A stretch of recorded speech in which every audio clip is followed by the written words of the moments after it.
What's doing, everybody? I'm Alec Lace. Thank you for watching First Class Fatherhood. Today's guest on the podcast is Backstreet Boys member Nick Carter. Nick Carter and the boys have been crushing the pop music charts for a very long time. It's a big honor to have him on the show today. Don't forget to smack that subscribe button down below, and let's jump into it right now with Nick Carter of the Backstreet Boys on First Class Fatherhood.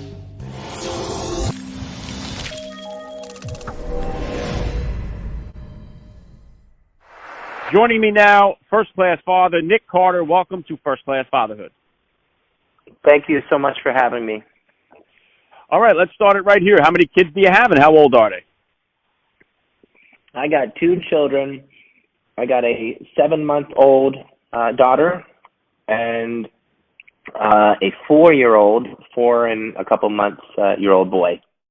All right, you got 1 and 1. You guys going for the tiebreaker here, or are you all done? Well, I think we're done. That's for sure. Yeah, it's definitely a lot of work. You know, I'm sure there's a lot of other people who probably say to themselves, yeah, it's a lot harder because they got either like 4 or 5 or how many kids. But even 2 by itself is a lot. And right now, the age that my son Odin's in, he's definitely jumping on the couches. He doesn't listen. And we got a lot of timeouts going on, and then I'm holding the baby, on one hand, feeding her a bottle on the other, and changing her diaper, and so it's a lot of fun, but hey, I wouldn't have it any other way. I understand. Yeah, I'm right in that category, Nick. I got 4 kids myself, so I know exactly what it's all about here. And did you do like the gender reveal to find out what you were having both times? Did you guys wait till the end to find out? How'd you work that out?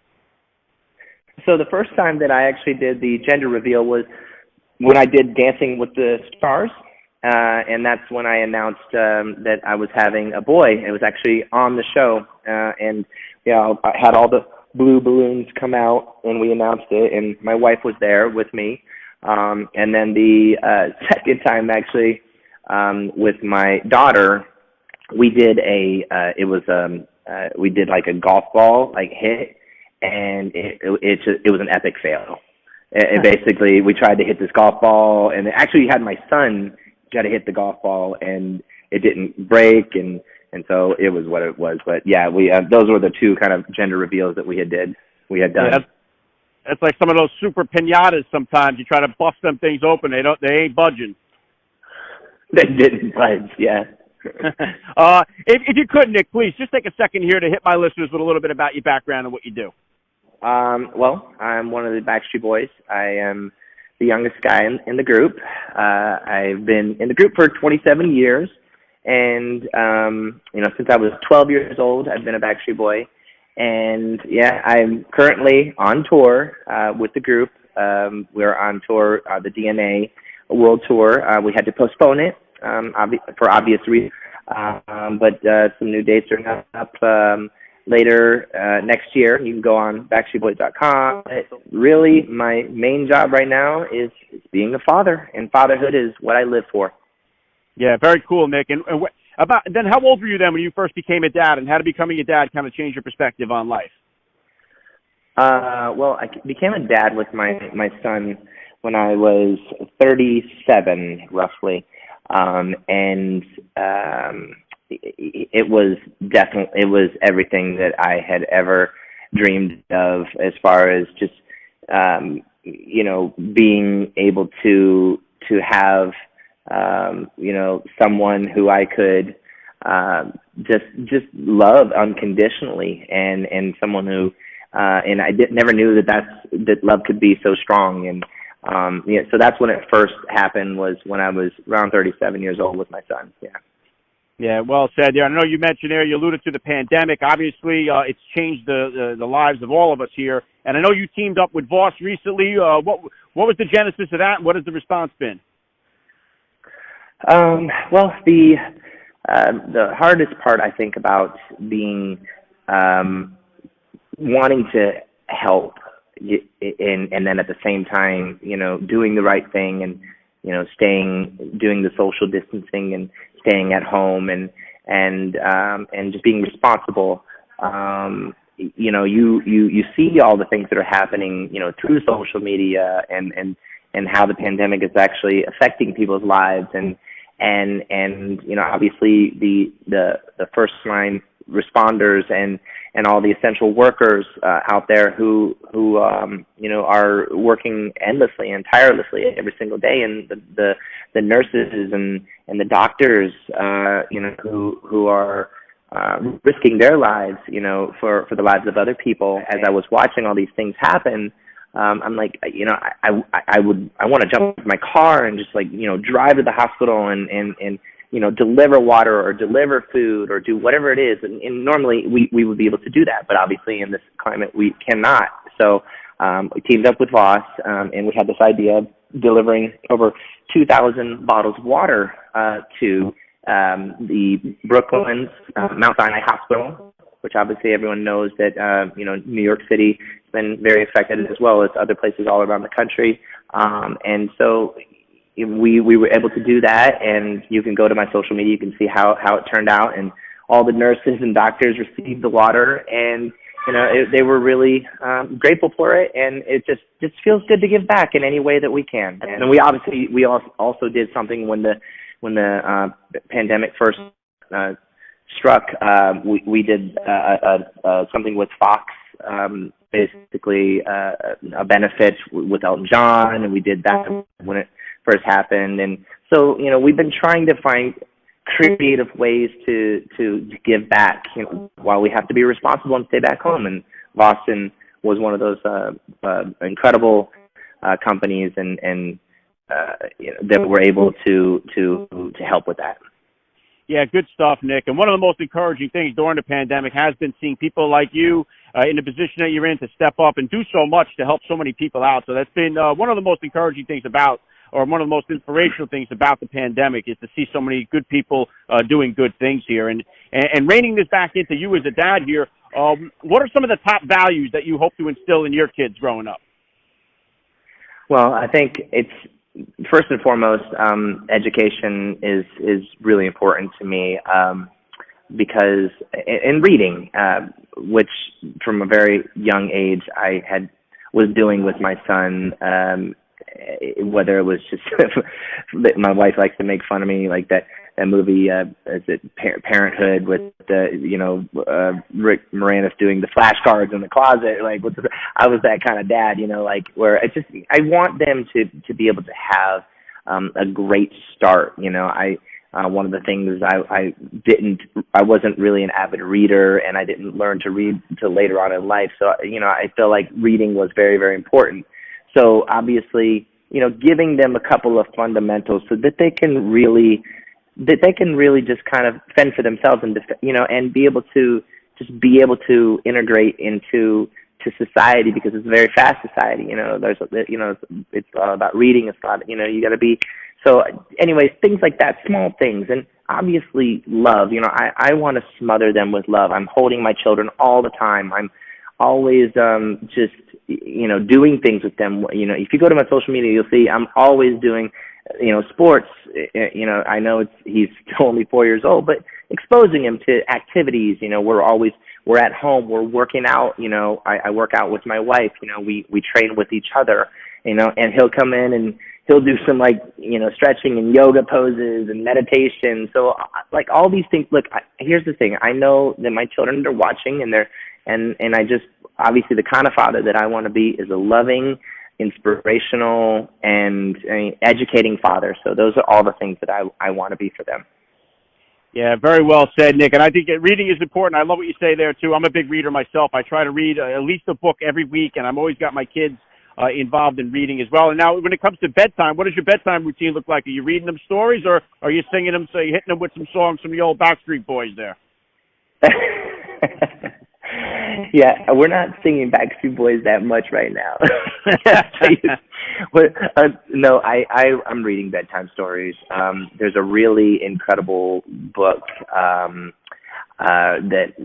obviously I'm reading all the Dr. Seuss books, and we read the Dog and Donut book, the Moose and Muffin, all those different books.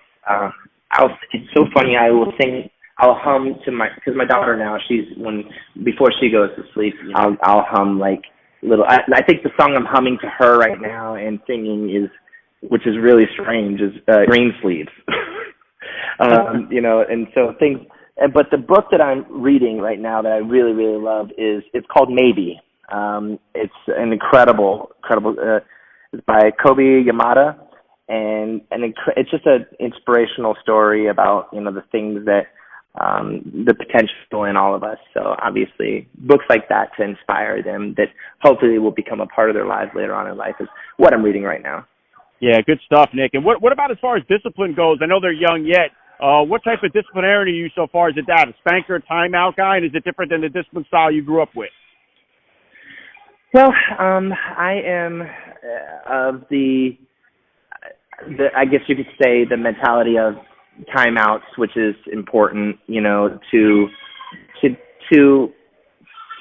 be able to set boundaries with our children, that they understand that they get a choice. We do like a 1, 2, 3 timeout scenario, and then when I'm in timeout with my son or something, I will talk to him. I kind of do I try to do the minute to the age approach, which is a minute to every year, so maybe 4 to 5 minutes.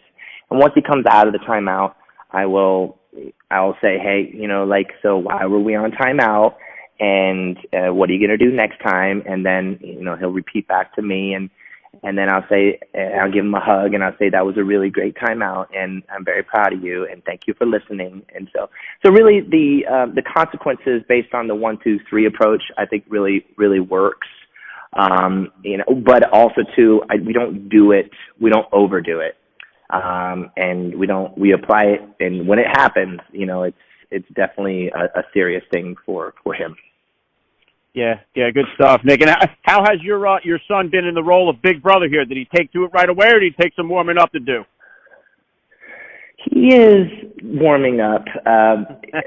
He's a little 4-year-old, and he's jumping around on things, and he's doing things, and he's and if he watches cartoons, it's funny. I don't want to get sidetracked, but I got to be honest. I'm a little. I grew up on the classic cartoons. So I call him classically trained. So he'll watch he watches the new stuff like Paw Patrol and all this stuff, and then the Transformers and the what do you call the Rescue Bots and all those things. But he's been watching the original Ghostbusters, and just got him into Ninja Turtles right now. So we're watching those. But my point is, when he gets watching those things, he starts wanting to karate kick things, and I got to just make sure that he's not trying to do that to his little sister. So he's walking around. Yeah, I'll tell you what though, Nick. That's one of the best things about the technology is we have the opportunity to show our kids these things that we enjoyed growing up. Some of the old cartoons, I was big into Thundercats and stuff like that. So I have the opportunity to share, some of those old school cartoons that I grew up with. We could do it on demand, basically. And the way that we view movies, the way we listen to music and consume music has changed a lot since you first got into the scene here. So what kind of advice do you have, Nick, for the parent out there that has a kid that's interested in a music career? Well, I mean, perfect example, my son, I'll play guitar around him, play drums and or I'll play music, and he likes some of the songs that I play, and he'll gravitate towards things. For me, it's more about allowing them to be a child, first, and letting them just be exposed to all of these things, whether it's music, whether it's food, whether it's books, whether it's, playtime sports and all these things, and then let them kind of make their choice later on, in life. But if they gravitate towards one thing, I'm going to pay attention to it, and I'm going to see what they really like.